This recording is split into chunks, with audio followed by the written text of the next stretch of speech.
सब भेदों का विरोध करता है, निस्वार्थ जीवन देता है, अपने लिए कुछ नहीं मांगता है, तब वो अपने आप को राष्ट्रीय कहलाता है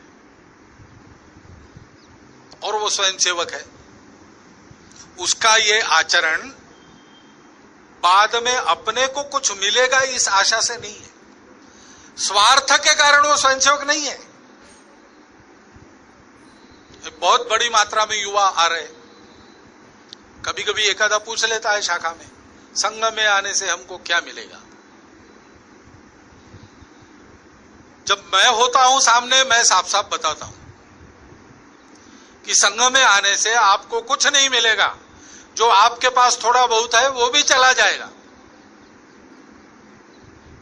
यूं मान लीजिए कि लौकिक जीवन की बर्बादी भी हो सकती है, हिम्मत है तो आओ। कबीरा खड़ा बाजार में लिए लुकाटी हाथ, जो घर फूंके आपनो चले हमारे साथ। संघ का अपील क्या है? संघ का अपील यही है, किसी मजबूरी के कारण संघ के स्वयंसेवक मत बनो, किसी उपद्रव के भय से संघ के स्वयंसेवक मत बनो, किसी स्वार्थ की आशा में संघ के स्वयंसेवक मत बनो। भय, स्वार्थ और मजबूरी के वश लोग संघ से दूर रहे, इसमें उनका भी भला है, संघ का भी भला है। अगर मन में लगता है ये पूरा समाज मेरा है, दुनिया के किसी कोने में बैठा हुआ इसका एक एक व्यक्ति उसका सुख दुख, उसका दुख मेरी रात की नींद हराम करता है, इतनी प्रीति आत्मीयता अगर अपने समाज के प्रति, प्रत्येक व्यक्ति के प्रति अपने मन में हो, तो फिर हम स्वयंसेवक बनने का प्रयास कर सकते हैं। स्वयंसेवक की प्रेरणा स्वार्थ नहीं, मजबूरी नहीं, भय नहीं, वो उसकी आत्मीयता की प्रेरणा है। डॉक्टर हेडगेवार का संघ निकला कैसे? डॉक्टर हेडगेवार को नेतागिरी करनी थी क्या? ऐसा नहीं है, हृदय की व्यथा संघ बन फूट निकली। समाज का दुख, दारिद्र्य, दैन्य वो जो देख रहे थे, उसके चलते अक्षरशः रातों नींद नहीं ले सकते थे। उस हृदय की व्यथा ने संघ का रूप लिया है। इस संघ के साथ तन्मय होकर जो चलता है वो स्वयंसेवक है। उसकी प्रेरणा आत्म प्रेरणा है, आत्मीयता की प्रेरणा है, और इसलिए वो केवल सेवा का अधिकार मांगता है और उसको कुछ नहीं चाहिए। बाकी किसी अधिकार की वो आवश्यकता ही नहीं समझता। एक महात्मा जी थे, स्वामी रामसुखदास जी महाराज, उनके पास पहुंचे कुछ लोग, चुनाव पास में था।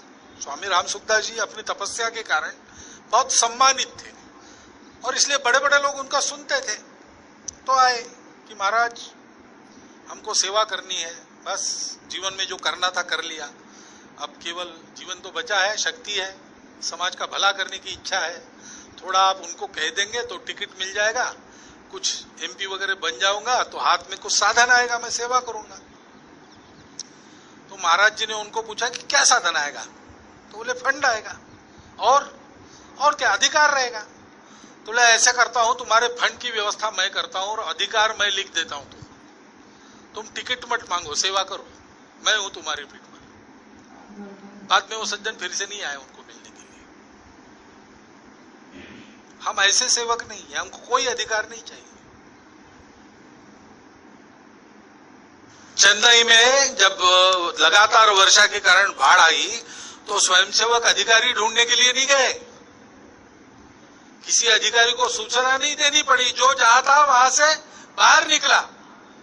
अगर उसके घर में पानी घुसा है तो अपने लोगों को थोड़ा सा सुरक्षित करके निकला बाहर और सबकी सुरक्षा की व्यवस्था करने में लग गया, क्योंकि उसको कोई अधिकार नहीं चाहिए। वो सेवक है, वो सेवा ही करेगा, सेवा के बदले कभी मेवा नहीं मांगेगा। अपना जीवन ऐसा है क्या? और जीवन जब मैं कहता हूं तब चारों पहलू देखना। व्यक्तिगत जीवन ऐसा है क्या? समाज की सेवा में आपका नाम बड़ा हो सकता है, घर के लोग मानते हैं क्या कि आप सेवा प्रवृत्ति के हैं?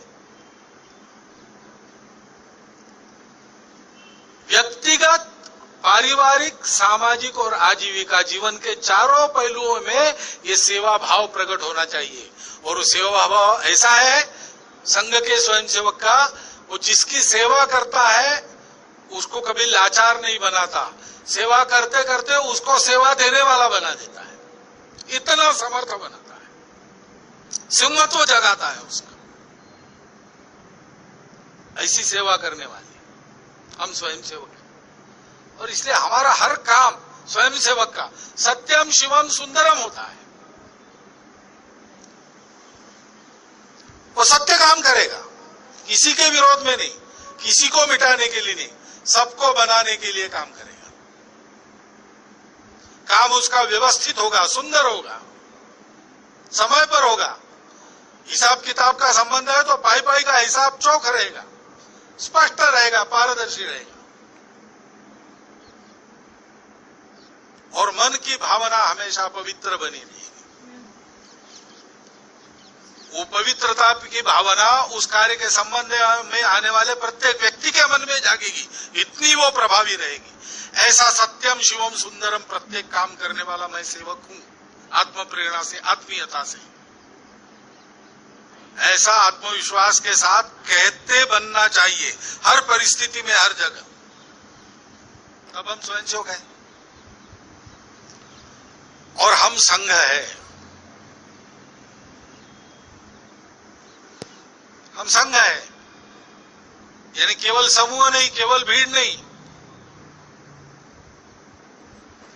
तो हमारा संबंध है, और संबंध कौन सा है?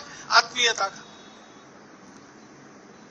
हमारा आचरण स्वयंसेवकों में, आपस में, परिवार में, पड़ोस में, अड़ोस में, सामाजिकता में, आजीविका के जीवन में प्रेम युक्त है।